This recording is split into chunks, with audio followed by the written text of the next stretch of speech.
Howdy y'all, Fast Force 29, welcome back.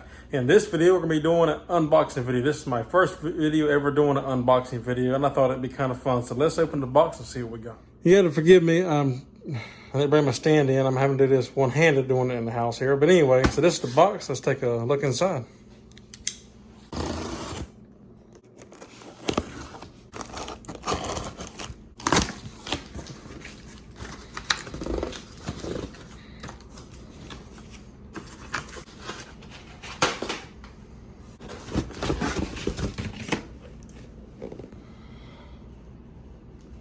Look at there, passenger side. All right.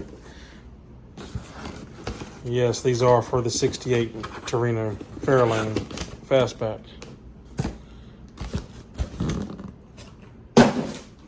All right, that's the driver's side. Yeah, nice new gasket. Alrighty, and here is the product. I gotta say, I'm pretty pleased with it. I mean, they look really good. I love these deluxe mirrors.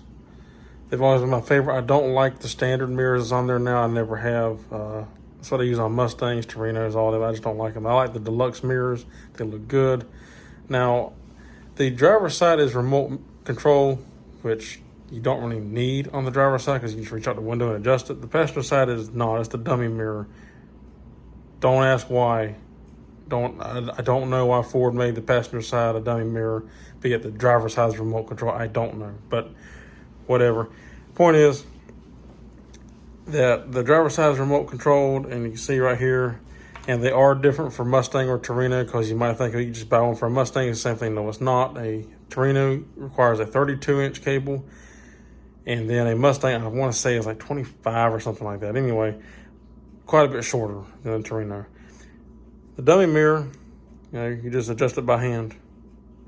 Now, these mirrors are full. One thing I like about these mirrors, besides the fact they just look better, they're heavy too. They got some good weight to them. This is a good product. But these mirrors also are fully adjustable.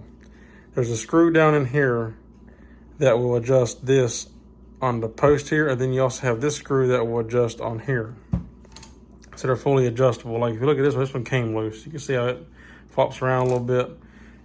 You see, that's that screw right in here that's loose down there.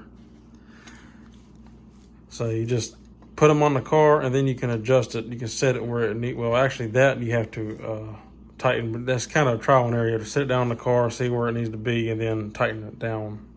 And it's gonna take some finesse to get these just right. But it works like it's supposed to. So I'm trying to do this one-handed, but I'll show you the cable. You move it back and forth. It moves like it's supposed to. So everything works. I'm happy with it. That's great. There you go, guys. That's it. My first unboxing video. I thought it'd be kind of fun to do this, and so yeah. I've been anticipating this since I bought the car. This is one of the upgrades I've been wanting to do to that car. Is it performance? No. It's cosmetics, strictly cosmetics. There's no benefit to it other than cosmetic looks, but it's something I've been wanting to do for a long time. So anyway, that's it. If you like the video, give me a thumbs up. I'd appreciate it. If you're not subscribed, consider subscribing as always. I appreciate that. And stay tuned for the next video where I actually show you how to install these on the car and route the cable and all that and get it put in. So yeah, that's all. Until the next time, I'll see y'all in the next one. Take care.